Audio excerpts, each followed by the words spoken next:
Le damos gracias al Señor porque hoy podemos continuar con esta hermosa serie de las cartas que el Cordero envió a 7 iglesias ubicadas en Asia Menor. Hemos dicho que estas eran iglesias verdaderas, reales, que existieron en el primer siglo de la era cristiana. Y todas estas iglesias representan a las iglesias de todos los tiempos, hasta el día en que nuestro Señor Jesucristo venga por su esposa, venga por su pueblo.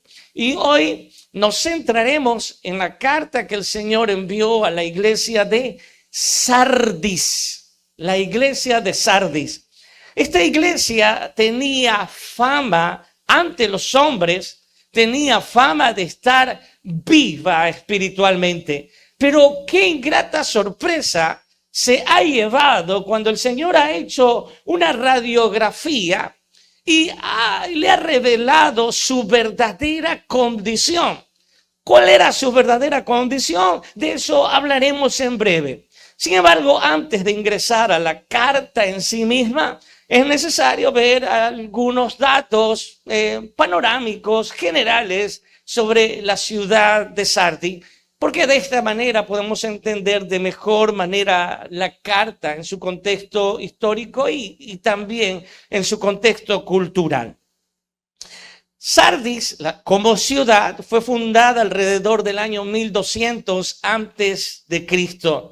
Y se dice que llegó a ser una de las ciudades más grandes y conocidas del mundo antiguo. Algo interesante, y lo sabremos en los versos que estudiaremos, es que su principal fuente de ingreso, de riqueza, era el oro.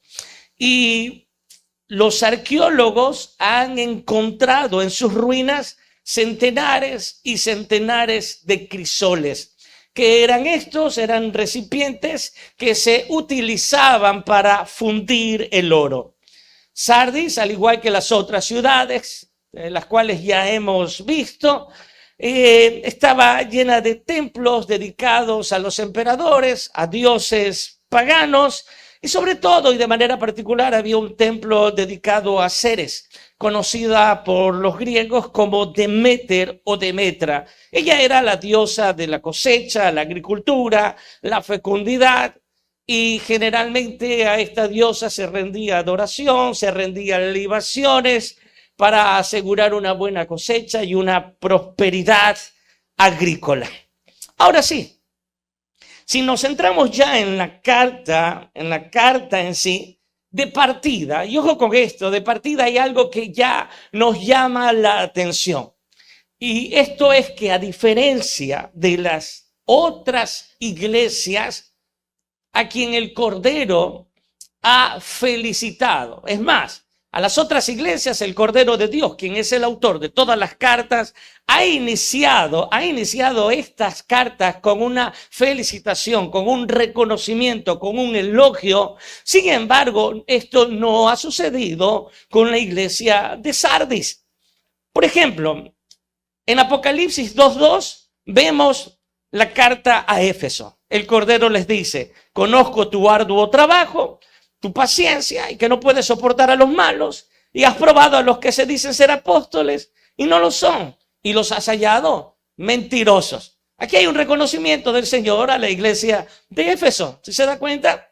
Luego avanzamos a la iglesia de Esmirna, verso 9, conozco tu tribulación y tu pobreza, pero tú eres rico, y la blasfemia de los que se dicen ser judíos y no lo son, sino es que son sinagogas de Satanás. Vemos un reconocimiento a la iglesia de Esmirna. Luego pasamos a la de Pérgamo, verso 13. Conozco tus obras y dónde moras, dónde está el trono de Satanás, pero retienes mi nombre y no has negado mi fe, ni aun en los días en que Antipas, mi testigo fiel, ha muerto entre vosotros, donde mora Satanás. Aquí vemos también cómo a la iglesia de Pérgamo el Cordero la elogia, la felicita.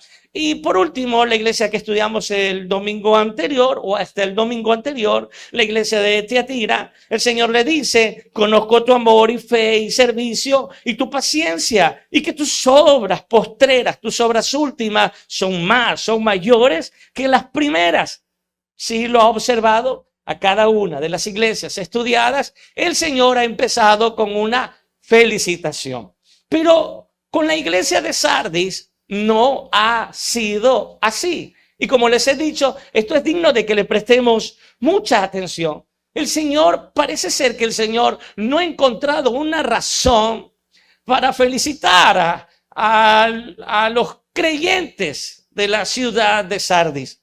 Más bien, luego de presentarse, él ha comenzado su carta con un reproche para nada sencillo. Al contrario, un reproche muy fuerte. Vayamos allá. Nos ubicamos en Apocalipsis capítulo 3, verso 1. Y hoy estaremos leyendo la nueva versión internacional, la NBI.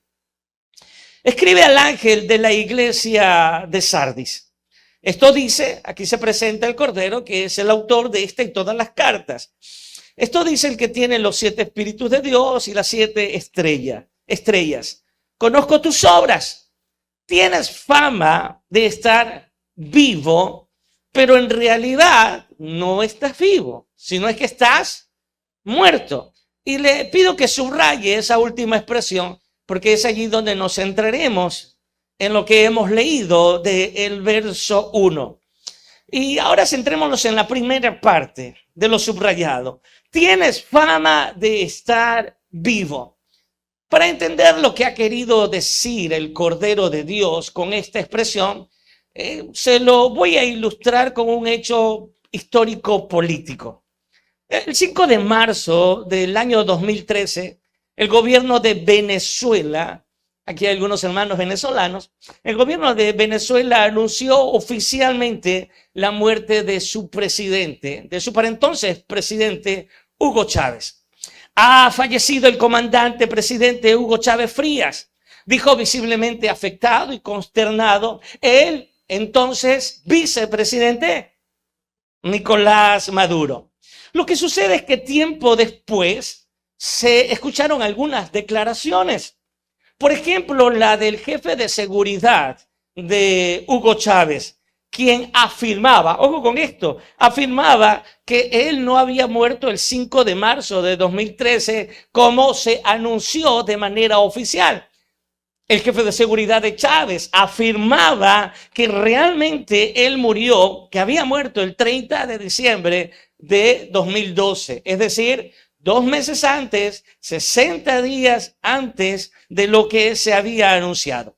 Si tomamos por cierto estas declaraciones, esta hipótesis, podríamos concluir que por un periodo de más de 60 días se hizo creer a la gente, se aparentó que este gobernante estaba vivo, pero no lo estaba. Realmente estaba muerto y bien muerto. Tenía apariencia de vivo, pero no lo estaba. Y es esto precisamente lo que le dice el Cordero de Dios a la iglesia de Sardis. Tienes fama. Tienes fama. No es que estás vivo, sino es que tienes fama. Aparentan, hay algunos de ustedes que aparentan estar vivos espiritualmente, pero no lo están. ¿Qué quiere decir esto? ¿Qué quiere decir tener fama de estar vivo? Algunos creyentes de la iglesia de Sardis aparentaban ser cristianos íntegros, ser cristianos santos, ser cristianos consagrados. Tenían fama ante los hombres. La gente decía de muchas de estas personas, wow, pero mira qué cristianos, qué tipo de cristianos son, qué hermosos. Servidores de la iglesia. Aparentaban ser en la iglesia buenos ministros, en la casa buenos esposos, padres de familia. Tenían buena fama ante los hombres, pero la triste realidad es que no lo era así. En la iglesia, en el templo, eran unos, fuera del templo eran otros.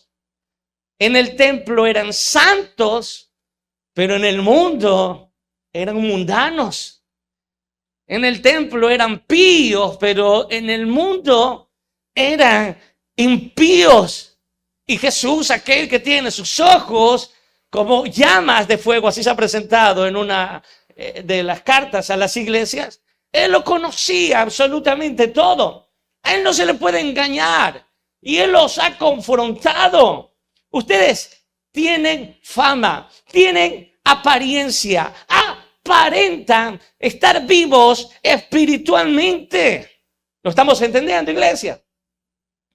Y parece ser que estas palabras deberían ser para las iglesias de todos los tiempos. Y algo que les he dicho a lo largo de esta serie de estudios que llevamos y que aún nos resta algún camino, es que no podemos estar ajenos a ninguna de las cartas. Sí, fueron escritas para iglesias en particular, pero estas cartas son para todas las iglesias y para nosotros. Es para esta iglesia local.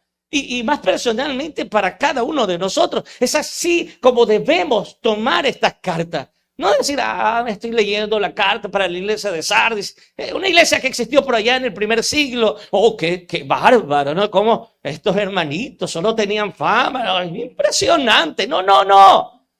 Esta carta es para nosotros hoy día. Y es a nosotros que hoy el Señor nos dice, tienes fama de estar vivo. Así debemos tomar esta carta, hermano querido. Yo la tomo para mí, no sé usted, pero hoy yo tomo esta carta para mí. Esta carta que, déjenme decirle, es fuerte. Desde el mismo hecho que no ha existido un motivo para reconocerles, sino que inmediatamente el Señor ha ido con el reproche. ¿Sabes qué? Porque el Señor es bueno en misericordia. Y la única manera de salvar la vida es extirpando el cáncer, La única manera de salvar la vida es confrontándonos con la enfermedad que nos está matando. Y es lo que el Señor ha hecho con Sardis. Y es lo que el Señor hoy hace con cada uno de nosotros, amados hermanos. Es la única manera como podemos vivir. Y no es sencillo. Siempre duele. Siempre confronta. Pero hoy podemos decir, gracias Señor por tu palabra. Gracias Señor por tu palabra que es como espada aguda de dos filos que penetra hasta partir el alma, los huesos, los tuétanos, discierne las intenciones, los pensamientos de mi corazón. Gracias, Señor, porque esa palabra de doble filo hoy ingresa a mi vida y hoy que mate lo que tenga que matar, pero que a la vez dé vida a lo que esté muerto. Amén. Alguien nos dice, alguien nos cree. Amén. Hoy esta palabra es para nosotros, hermano. Tienes fama, tienes apariencia de estar vivo. Miremos a aquellos predicadores que domingo a domingo están en un púlpito predicando como lo estoy yo hoy día. La gente dice de ellos, wow, mira qué hombre. Mira qué hombre tan ungido. Mira qué hombre cómo predica con tanta vehemencia, con tanto carisma. Mira el conocimiento, mira cómo traza la escritura. Pero la pregunta verdadera es, y ese hombre que está allí en el púlpito, lo que está predicando, lo está viviendo. Esa es la pregunta. No qué tan vehementes, no qué tan magnético, qué tal magnetismo tiene para predicar, no qué tal carisma tiene. No, la pregunta es, ¿y ese hombre que está en el altar realmente vive lo que predica o todo es una apariencia? Esa es la pregunta, hermanos queridos. Qué triste confrontación a que el mismo que ha escrito la carta a Sardis dijo en Mateo 7:22. Muchos me dirán en aquel día. En el día en que todos los hombres, usted y yo y todos los hombres estemos ante el tribunal de Cristo. Porque si usted no lo sabe, todos aquí, en el tiempo indicado, sea que estemos vivos o muertos, tendremos que comparecer ante el tribunal de nuestro Señor Jesucristo. Muchos me dirán en aquel día, Señor, no profetizamos en tu nombre. Y en tu nombre echamos fuera demonios y en tu nombre hicimos grandes y muchos milagros. y las palabras tremendas del Señor. Y entonces les declararé: nunca os conocí, apartaos de mí, hacedores de maldad. Aquí vemos a profetas, hombres que profetizaban, hombres que se jactaban de hablar en el nombre de Dios, hombres que cada domingo tenían una palabra para el pueblo y le decía: el Señor me ha dicho que te diga. Los vemos aquí. Señor, pero yo profeticé en tu nombre. No solo vemos profetas, ¿qué más vemos aquí? Y en tu nombre echamos fuera demonios. Eran personajes tan conocidos en las iglesias locales, tan respetados por su poder espiritual. Pero mira a ese hombre, mira a esa mujer, cómo echa demonios. ¡Wow! ¡Qué poder! ¡Qué unción! ¡Qué ungido! Pero ahora están ante el trono de Dios. Echamos fuera demonios. ¿Cómo que no nos conoces? Si echamos fuera demonios. ¿No se supone que si echamos fuera demonios somos conocidos? No solo habían profetas, no solo habían exorcistas, habían aquellos que habían hecho grandes milagros. Posiblemente habían concentrado a gente en estadios, campañas de milagros, cultos de milagros. Pero ahora se confrontan, son confrontados con una verdad. Nunca les conocí. Esto quiere decir que no hubo un momento en el que ellos fueron conocidos. Porque tal vez alguien diría: a ver, no. Lo que sucede aquí es que ellos eran verdaderos, pero en un momento se apartaron del camino.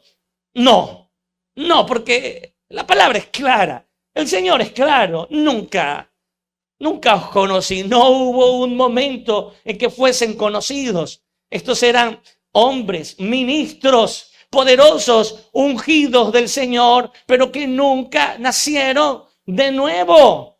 Y todo lo que hacían era solo una apariencia. Era una apariencia. La pregunta no es: qué tan ungido, qué tan poderoso es ese pastor, es ese ministro, es ese predicador. La pregunta es: ¿realmente ese hombre está predicando lo que vive? Esa es la pregunta. ¿Realmente ha nacido de nuevo? ¿Realmente está vivo? ¿O solo es una apariencia? Por otro lado, ahora mire a los servidores de la iglesia. Miren los líderes de las iglesias locales, semana a semana sirven en sus diferentes ministerios.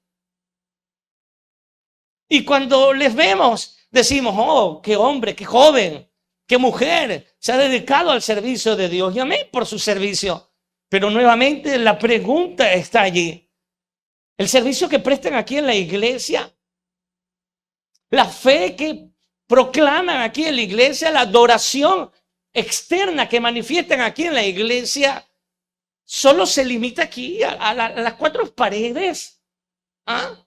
¿Será que los músicos que aquí tocan un instrumento y cantan e invitan al pueblo a la adoración, solo se limitan a adorar 2 horas el domingo en la mañana? ¿O será que cuando salen de la iglesia su vida de adoración continúa?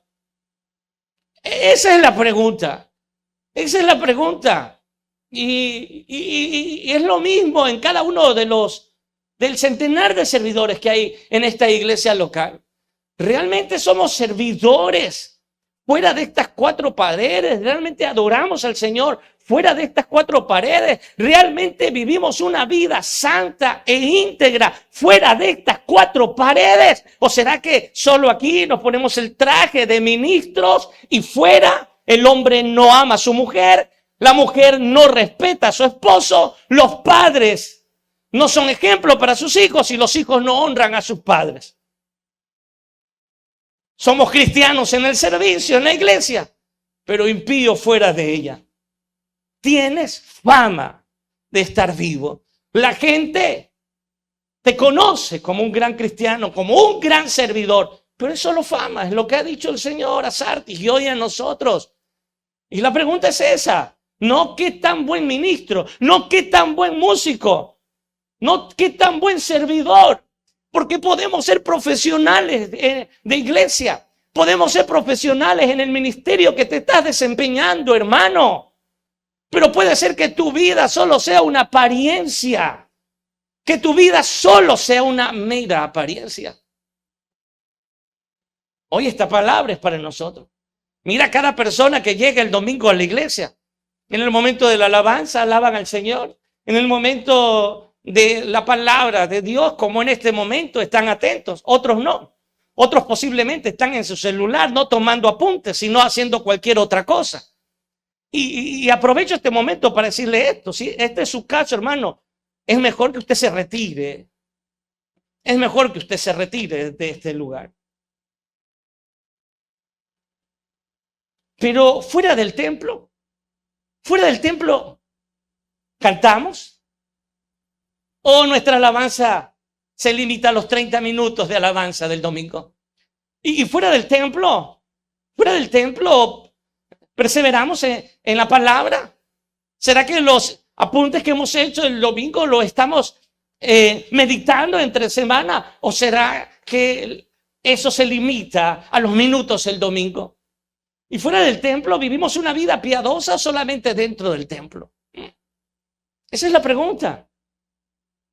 ¿Estamos vivos o solo tenemos apariencia de estarlo? Amados hermanos, hoy y en este momento debemos hacernos una pregunta muy seria y muy necesaria. Tal vez la pregunta más trascendental de toda nuestra vida. ¿Estamos vivos o solo tenemos apariencia de vivos? ¿Realmente estamos vivos espiritualmente? ¿Hemos nacido de nuevo? ¿Estamos viviendo bajo el señorío de Cristo o solo tenemos fama, tenemos nombre de estar vivos? ¿O solo somos evangélicos? Porque una cosa es ser evangélico y tener una cultura evangélica. Otra cosa es ser la iglesia de Cristo y ser el pueblo de Dios. La iglesia está llena. La iglesia visible de Dios está llena de evangélicos, personas que tal vez son parte de la membresía de la iglesia local, pero que no viven bajo el señorío de Cristo. Y es este grupo de personas que el Señor les escribió en Sardis. Y es este grupo de personas que el Señor se dirige hoy en el siglo XXI y específicamente hoy a la iglesia local. ¿Realmente estamos vivos? ¿Realmente hemos nacido de nuevo? ¿Tenemos una vida espiritual? Es una pregunta muy seria que tenemos que hacernos el día de hoy, amados hermanos. Lo lamento, pero el Señor hoy día no nos felicita. Luego de mostrarles su realidad, apariencia, solo apariencia. Luego de demostrarles su realidad, el Señor les confronta con una verdad. Pero dice, pero en realidad estás muerto. Tienes apariencia de vivo, pero la realidad es que estás muerto. Y la muerte no era una apariencia. La muerte espiritual sí era la verdad. Y la pregunta que debemos hacernos en este punto, hermanos queridos, es, ¿cuál fue el motivo? ¿Por qué algunos cristianos de la iglesia de Sardis estaban muertos espiritualmente? Y esta pregunta no trasciende también al día de hoy. ¿Por qué un cristiano está en una posición de muerte espiritual? La respuesta es sencilla y profunda. La Biblia nos dice, Romanos 6:23, porque la paga del pecado es muerte. Y aquí tenemos una ecuación perfecta siempre. Perfecta siempre. Pecado igual muerte. Siempre será así. No hay otro resultado. Pecado siempre será igual a la muerte. Cuando una persona le abre las puertas al pecado, hermano, ¿qué sucede? Llega la muerte espiritual. No solo lo dice Romanos 6:23, hay muchos textos más. Por ejemplo, Santiago 1:15. Y el pecado, siendo consumado, da a luz la muerte. No necesitamos ser profetas, no necesitamos ser videntes para saber, para deducir, para entender que cuando una persona ha llegado al punto de una muerte espiritual, se debe a que le ha abierto puertas al pecado. Siempre será así. Y les voy a decir algo, la muerte espiritual se nota, es visible. La muerte espiritual se nota, porque tal vez a veces la gente cree que no, pero está equivocado. La muerte espiritual se nota cuando una persona está muriendo espiritualmente, cuando se encuentra en una práctica pecaminosa, cuando ha descuidado su vida espiritual, ha abierto puertas al pecado, cuando se ha alejado de Dios, cuando se ha alejado de la fuente. Se nota, aunque esté en un servicio. Porque muchos están en un servicio, muchos están en un ministerio simplemente por una tradición o porque les gusta el ministerio que están ejerciendo. Tal vez si están en multimedia porque les gusta tomar fotos o porque les gusta hacer videos. Tal vez si están en el ministerio de alabanza porque les gusta tocar un instrumento y es por aquello que están en un ministerio. Pero aún así pueden estar viviendo una vida alejada de Dios y se nota.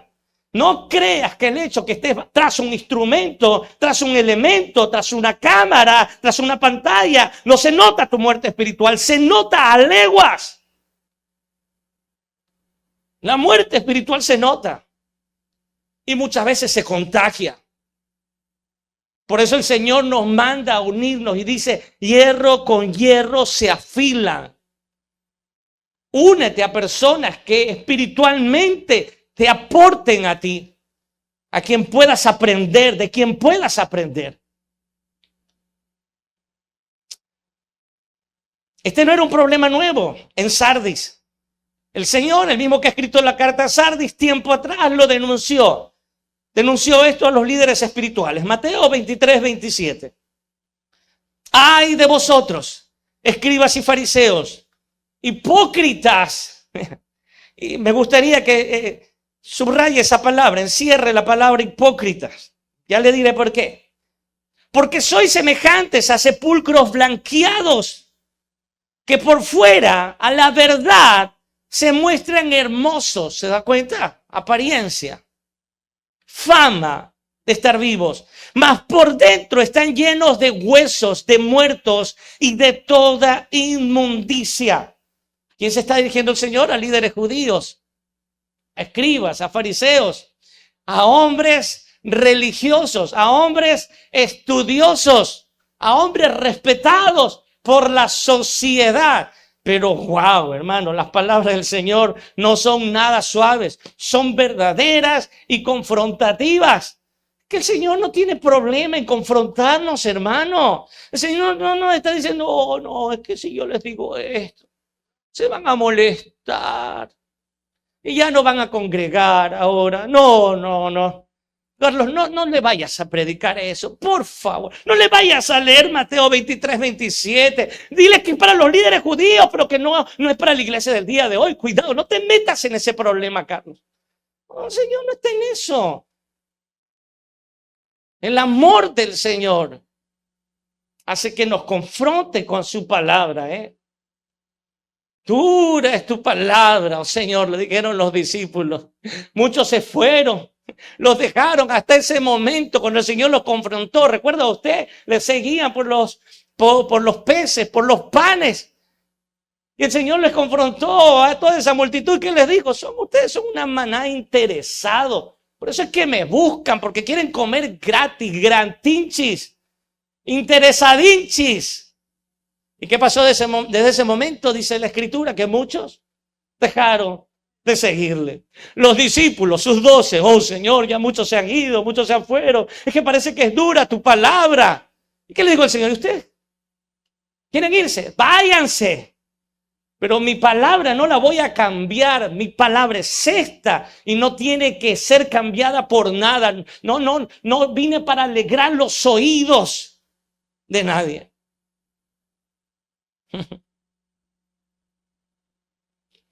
Pero hoy día,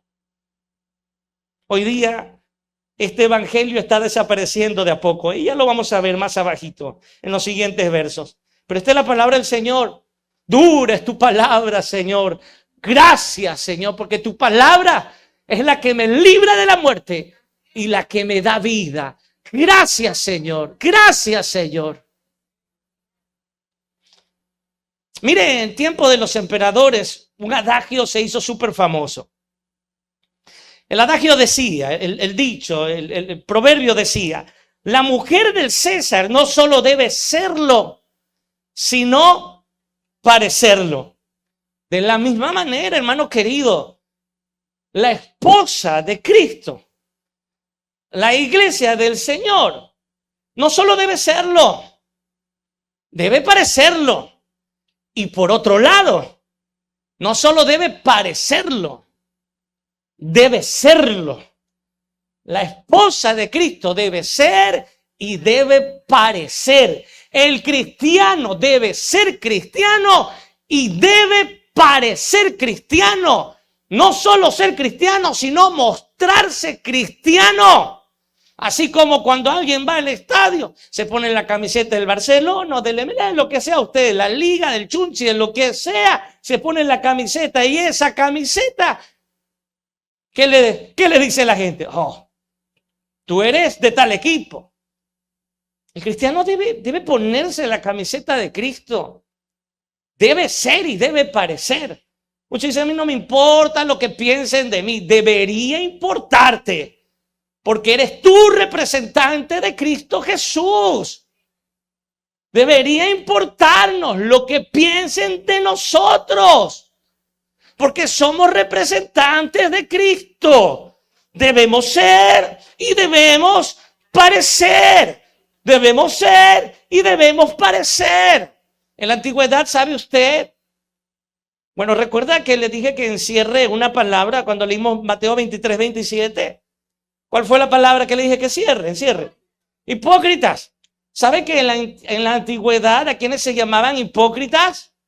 A los actores. De ahí es la connotación de lo que tenemos en castellano. ¿Por qué? Lo que ellos hacen es que fungen un personaje. Interpretan un personaje, interpretan un papel. A los actores se les conocía. Ellos eran hipócritas. Un buen actor era un buen hipócrita. Pero hoy tiene otra connotación. Hermanos queridos, y hoy, la iglesia del Señor está llena de actores. Está llena de actores, de santurrones. ¿Quién es un santurrón? Alguien que aparenta piedad, alguien que aparenta santidad cuando los otros lo ven, pero no es verdad. Es solamente una actuación. Y este es el reproche del Señor, primero para la iglesia de Sardis, estrictamente, pero hoy es para nosotros. Tienes fama de estar vivo, pero no lo estás. Realmente estás muerto. Estás muerto. Hermanos queridos, amigos, delante de Dios no hay apariencia que valga. O estamos vivos o estamos muertos. Y si hoy tenemos que preguntarnos, ¿estoy vivo o estoy muerto? Es necesario ser honesto. No con los hombres, hermano. No con los hombres. Es necesario ser honesto primero conmigo mismo y con Dios. Y si hoy somos honestos y decimos, estoy muerto espiritualmente, estas son las buenas noticias, hermano querido. Clama al Señor que te dé vida y Él te dará vida. Él te puede pasar de muerte a vida verdadera. Él hoy, su gracia, su amor y su misericordia te puede trasladar de las tinieblas a la luz. No te quedes en ese estado, hermano. No nos quedemos en ese estado. Luego de la confrontación directa y fuerte que el Señor ha hecho con que le ha hecho a la iglesia de Sardis, viene el consejo y la misericordia. Luego vendrá el juicio y la ira. Y siempre lo enseño. Y téngalo en su mente. Escríbalo, grábeselo en su corazón. Jamás la ira de Dios se manifestará sin que antes se haya extendido su amor y su misericordia. Jamás. Porque Dios es Dios de amor, es Dios de misericordia.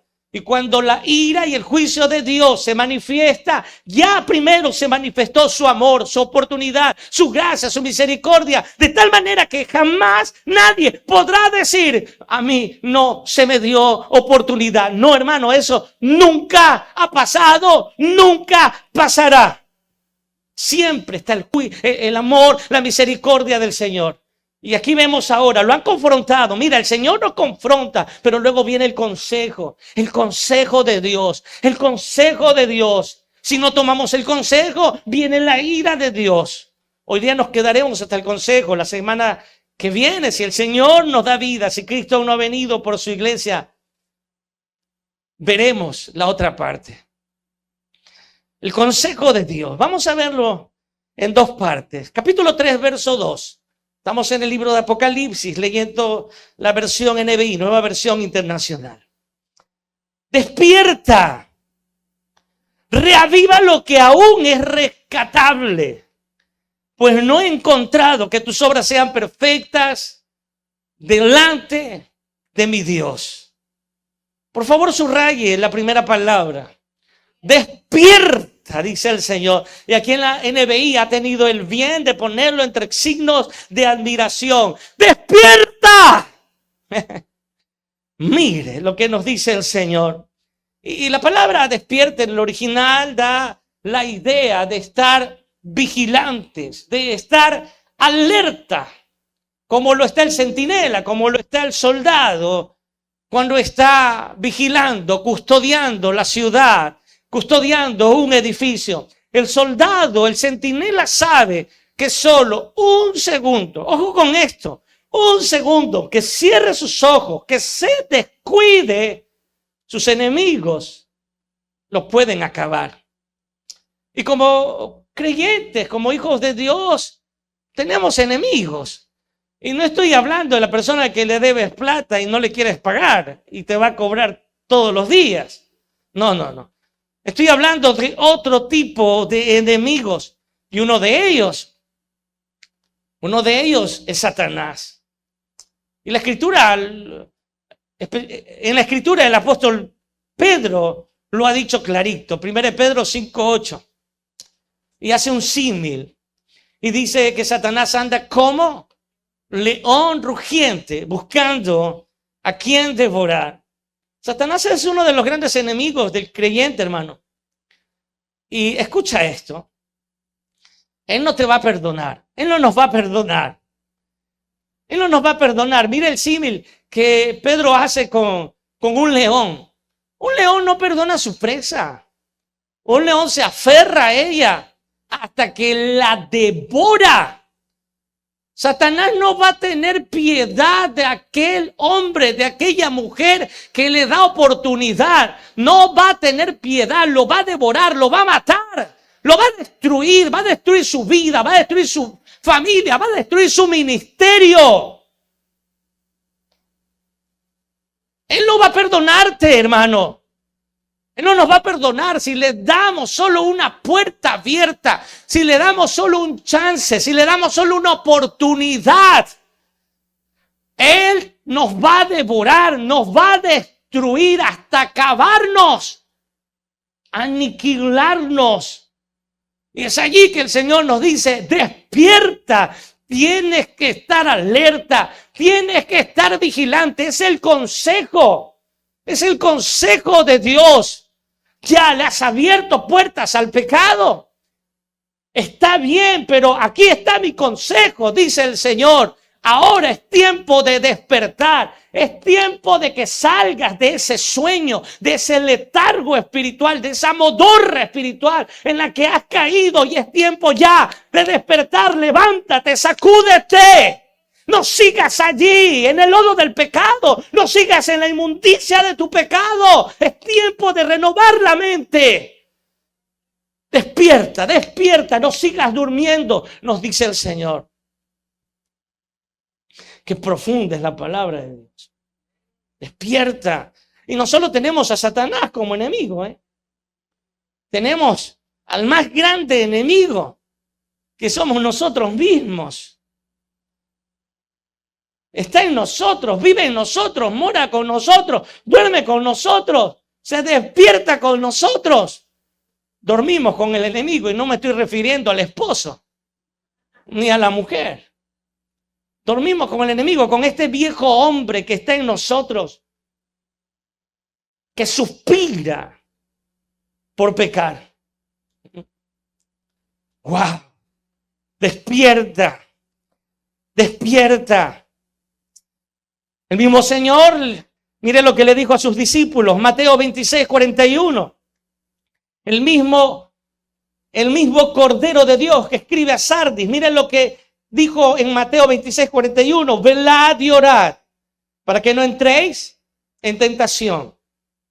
El espíritu, la verdad, está dispuesto, pero la carne es débil. Es débil. Hermanos queridos, la iglesia de Sardis había caído en un letargo, en un sueño, en una modorra espiritual. Pero el consejo del Señor, el consejo firme y amoroso del Señor es: despierta, despierta. Si has dormido, si estás dormido, despierta. Y es el consejo hoy para nosotros. Hay que despertar, porque hay un enemigo que no te perdona. Tienes que despertar, porque hay un enemigo que no va a tener piedad de ti. Es tiempo de despertar. Ojo, y no solo hay que estar despiertos y vigilantes por nuestros enemigos, el mundo, Satanás y nuestra carne, sino sobre todo hay que estar despiertos, porque el mismo autor de la carta de Sardis es aquel que vendrá por su iglesia cuando menos lo esperemos. Y debemos estar alertas, debemos estar vigilantes, debemos estar atentos, debemos estar con nuestra mirada en el cielo, debemos estar con nuestra lámpara encendida, porque solo aquel que esté despierto, vigilante y esperando se irá con el Señor aquel día glorioso que Él venga por su pueblo. Por eso debemos estar despiertos, hermanos. Por eso debemos estar alertas, debemos estar atentos con nuestra mirada en el cielo, porque Él vendrá como ladrón en la noche. Y si tú crees que esto es un cuento, si tú crees que esto es una historia que lo han dicho de generación en generación, espera nomás. Espera nomás. Todo se ha cumplido. Todo se ha cumplido. El Señor dijo que moriría y así fue. Que resucitaría y así sucedió. Que ascendería a la diestra del Padre a gobernar y así ha sucedido. Y lo que estamos esperando es la siguiente promesa que falta por cumplirse. Como le habéis visto, así mismo le verás regresar. El Señor vendrá. En el original es Maranatha. Cristo viene por su iglesia. Y de allí es necesario que estemos despiertos, hermanos. Que dejemos la apariencia de cristianos y que empecemos a vivir una vida verdaderamente cristiana bajo el señorío de Cristo. Hermano querido, de nada nos sirve tener el título de pastor, de nada nos sirve tener el título de ministro, de músico, de servidor, de nada nos sirve ningún título, hermano, si no estamos viviendo bajo el señorío de Cristo, si no estamos viviendo una vida verdadera en Cristo. No hablo de una vida perfecta, porque no le existe, porque todos pecamos, porque todos fallamos, hermano, porque todos nos equivocamos.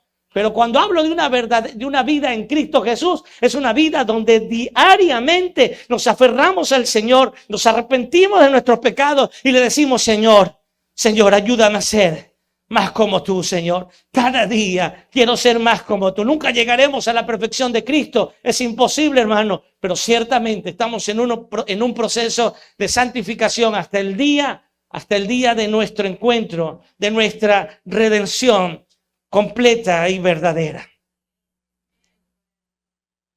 Despierta, despierta. Es el consejo del Señor. ¿Y cómo nos mantenemos despiertos, hermano? En lo pragmático, en lo práctico. ¿Cómo nos mantenemos despiertos? ¿Cómo estamos vigilantes? Primero, hermano, no descuidando nuestra vida de oración. Sí, hermano, sabemos a este enemigo que mora en nosotros. ¿Le gusta o no le gusta orar? No. Compruébelo, hermano, compruébelo. Es más, usted ya lo comprueba todos los días. Usted puede estar en su teléfono horas, pero empiece a orar y comienza a roncar. Es más, téngalo como una técnica. Si usted es los que no puede dormir, comience a orar en la noche y a leer la palabra y va a ver que le da sueño inmediatamente. Se lo aseguro. No descuidemos nuestra vida de oración, hermano. Cuando caemos es porque descuidamos la oración. Cuando caemos es porque descuidamos la oración, hermano. No lo haga, no lo hagamos. Es una manera como podemos estar vigilantes en lo práctico. Perseveremos en el estudio de las Escrituras. La palabra de Dios nos santifica. La palabra de Dios nos llena. La palabra de Dios aumenta nuestra fe. No descuidemos el estudio de las Escrituras. Cuando venga a la iglesia, tome el consejo que su pastor le ha dado todos estos 15 años que está pastoreando. Traiga su Biblia, añada su cuaderno de estudios, apunte cada palabra que el Señor le da y medite en ella en casa. Es una manera como podemos estar vigilando.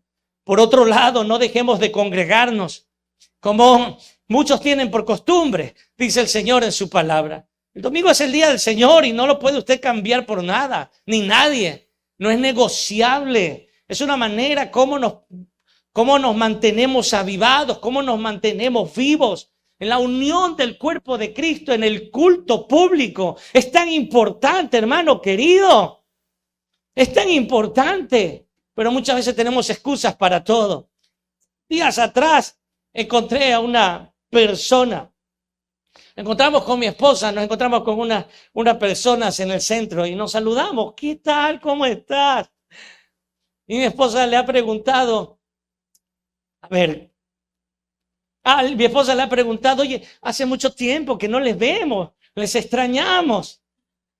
Y la respuesta ha sido, es que vivimos en días tan peligrosos que nos da temor salir de la casa. Y mi esposa y yo nos vimos. Hermanos, hay excusas desde la tonta hasta la más tonta y retonta, ¿no? Y posiblemente la persona me esté escuchando el testimonio, ¿no?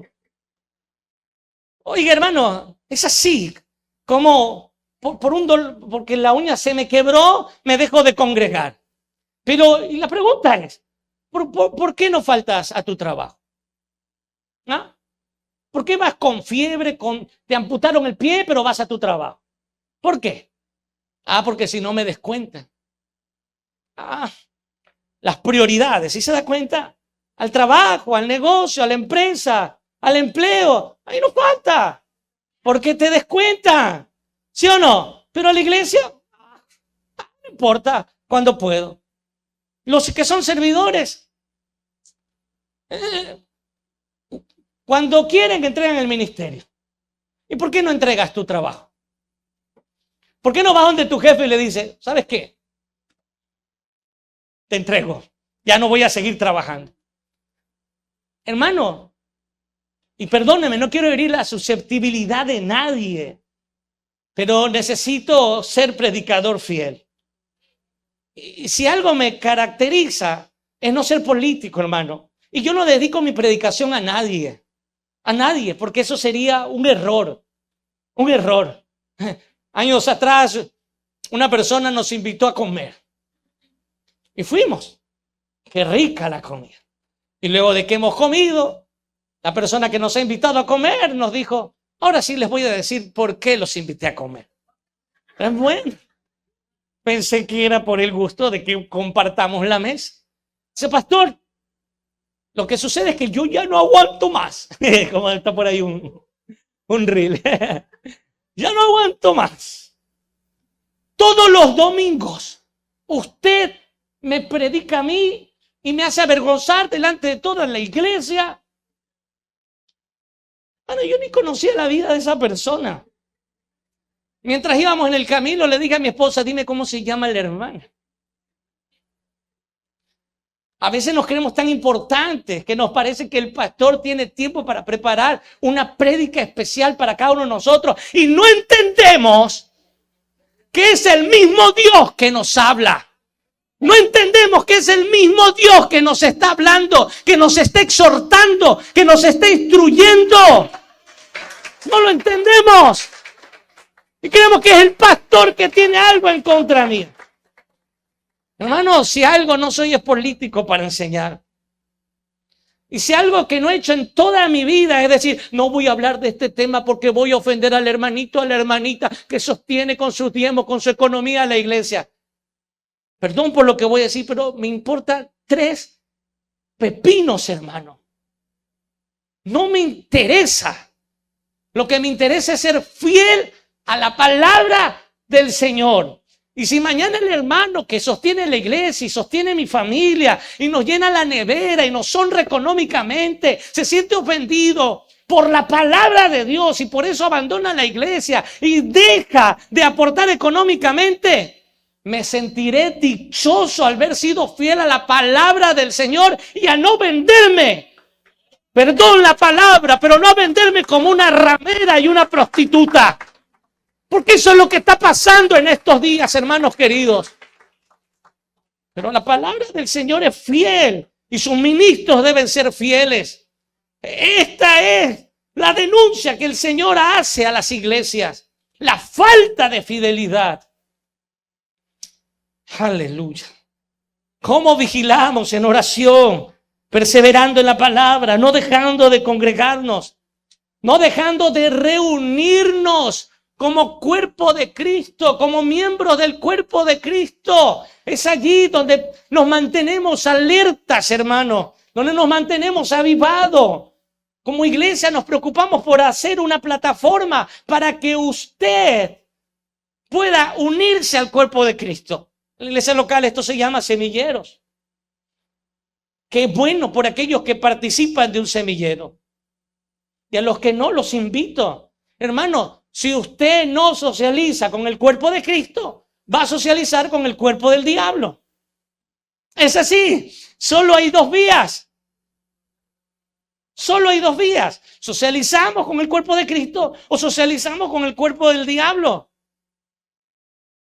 Y por eso luego, mucho más cuando no tenemos el carácter de Cristo implantado en nuestras vidas, empezamos a tomar caminos equivocados. Nos dejamos influir por personas que no conocen al Señor. Y poquito a poquito nos vamos desviando. Ya por ahí te vas a una reunión, ya por ahí te vas a una fiestita, ya por ahí te tomas un vinito, ya por ahí te tomas un vaso de sangría, 2, 3, 4, como conozco a algunos. Luego ya estás feliz, luego ya estás alegre, luego ya una bailotadita, no pasa nada, no pasa nada. Luego avanza. Pastor, es que no me di cuenta cuando pasó esto, miren lo que terminé. A eso nos lleva. Eso nos lleva, hermano querido. Por eso es necesario socializar, compartir, integrarnos con el cuerpo de Cristo. Y es así como podemos cumplir el consejo del Señor. Mantente despierto, mantente alerta. ¿Qué le ha dicho el Señor a la iglesia de Sardis? Despierta. Estaban dormidos espiritualmente. Despierta. Y estas son las maneras prácticas como podemos mantenernos despiertos. Y el último consejo que veremos hoy día está en el verso 3. Capítulo 3, verso 3. Así que recuerda lo que has recibido y oído y obedécelo y arrepiéntete. Ahora subraya esa palabra porque es ahí que nos centraremos. Arrepiéntete. Mire, la palabra aquí, arrepiéntete, proviene del griego metanoeo. Se lo vuelvo a repetir para el que está tomando apuntes. Metanoeo, con E acentuada. Que a la vez viene del sustantivo metanoia, que significa arrepentimiento. Y metanoeo habla de un cambio de mente. Mire, y apunte esto, por favor. El verdadero arrepentimiento es un cambio de mente. Metanoeo.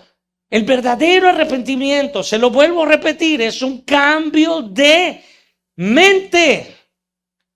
Y un cambio de mente, hermano. Cuando una persona tiene un cambio de mente, enseguida, o más bien, este cambio de mente va seguido de un cambio de actitud, de un cambio de dirección. Cuando hay un verdadero arrepentimiento, el hombre que está yendo por un lugar, que está caminando por una senda, toma un cambio de actitud, toma un cambio de dirección. Porque sabe que por el camino que estaba yendo era un camino equivocado que lo va a llevar a la muerte, a la destrucción. Ese es el arrepentimiento, cambio. Voy por el camino ahora que Dios me marca, por el camino que Dios me lleva. Y algo que hay que prestar atención en este verso 3, donde el Señor dice arrepiéntete, es que es un imperativo. Está conjugado en imperativo, es decir, no es una opción, no es solo una invitación. Arrepiéntete. Como hoy en día prácticamente hay que suplicarle a muchos evangélicos que congreguen en la iglesia. Mientras en la iglesia perseguida morían en el Coliseo Romano devorados por las fieras. Mientras hoy mismo, en el siglo XXI, en muchos lugares del mundo, los cristianos congregan escondiditos en lugares horribles. En otros lugares del mundo, como el nuestro, a los cristianos hay que estarles rogando que se congreguen. No congrégate. Pues no vaya a faltar el domingo. Pues no faltan los estudios bíblicos. Y hay que un poquito más y llorarle.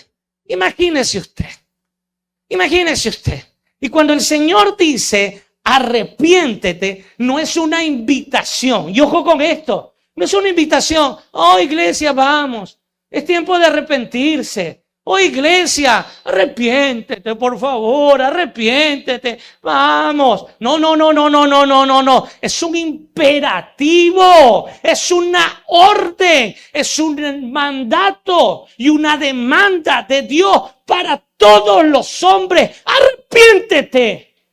A lo largo, escucha esto, a lo largo de todas las escrituras, el Señor manda y demanda de los hombres arrepentimiento. Y te lo vuelvo a repetir, apúntalo y grábatelo en tu cabeza. A lo largo de todas las escrituras, Dios manda y demanda de los hombres que se arrepientan. Es un mandato y una demanda. Por ejemplo, busca Hechos capítulo 17, verso 30. Hechos 17, 30.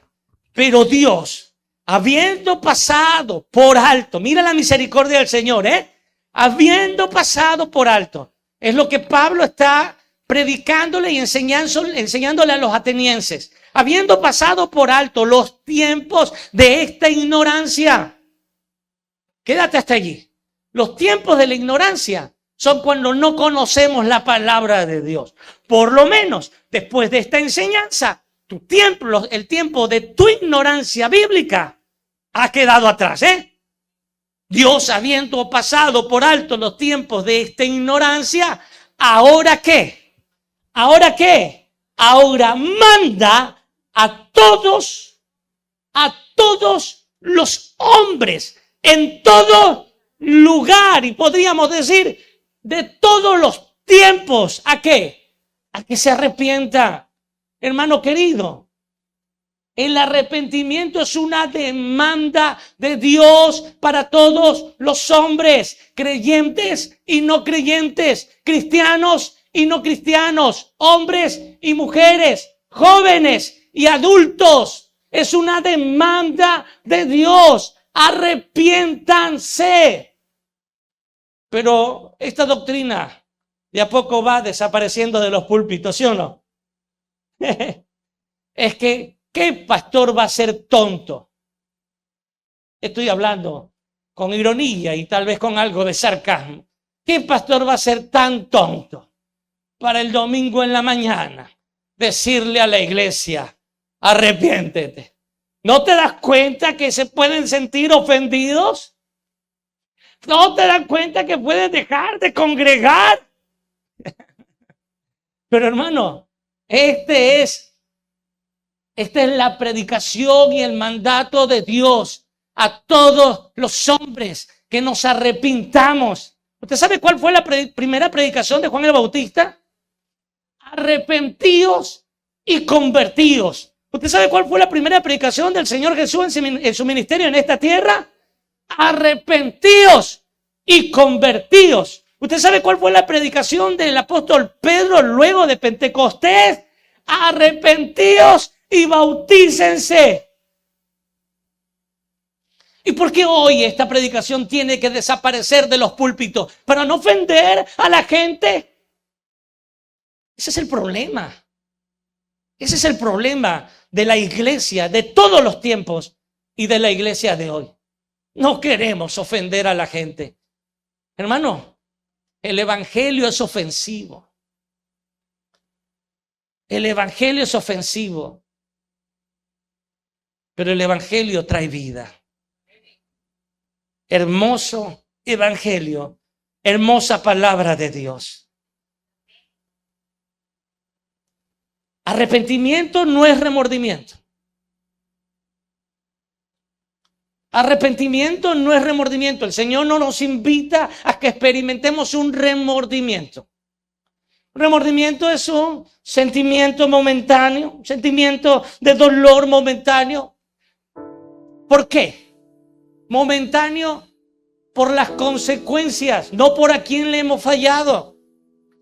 Mira que el hombre que ahora está siendo llevado preso porque ha cometido un delito. Mira, ese hombre ahora está llorando, llora como un niño, pide misericordia, pide perdón, dice perdóneme. Pero ¿está arrepentido? Hay remordimiento en él. Y lo que le pesa son las consecuencias que van a venir a su vida por su pecado, por sus malas decisiones. Pero a él no le pesa haberle fallado a Dios. Y eso es un verdadero arrepentimiento. Eso es metanoia. Es un cambio de mente. Y es un dolor profundo por haberle fallado a Dios. Es la diferencia entre remordimiento y arrepentimiento. La gente carga con remordimiento. Oh, me pesa haber hecho esto, me pesa haber hecho esto. Ahora voy a tener que atenerme a las consecuencias. Pero la pregunta es, ¿te pesa haberle fallado a Dios? Ese es verdadero arrepentimiento. Y el verdadero arrepentimiento, hermano, nos lleva a tener un cambio de mente. Inmediatamente un cambio de dirección, un cambio de actitud. Y empezamos a caminar con la mirada en Cristo Jesús. Amado hermano, hoy el Señor no nos da una sugerencia, Hoy el Señor no nos da una sugerencia y no nos da meramente una invitación. El Señor ahora nos da una demanda. Nos da una demanda. Arrepiéntete. Nos demanda arrepentimiento a todos los que estamos aquí, sin excepción de personas. Nos demanda arrepentimiento. No es una sugerencia, es una orden. No hoy, no mañana, es hoy. Es un mandato no para mañana, porque no sabemos si mañana tendremos la oportunidad. Es un mandato para hoy. Porque el Señor nos ama. Porque el Señor te ama. El Señor te ama. Y no quiere que perezcas, sino que procedas al arrepentimiento. Que no se diga de nosotros Tienes fama de estar vivo, pero estás muerto. Más bien, que seamos hallados obedientes y entre aquellos que obedecieron el mandato del Señor.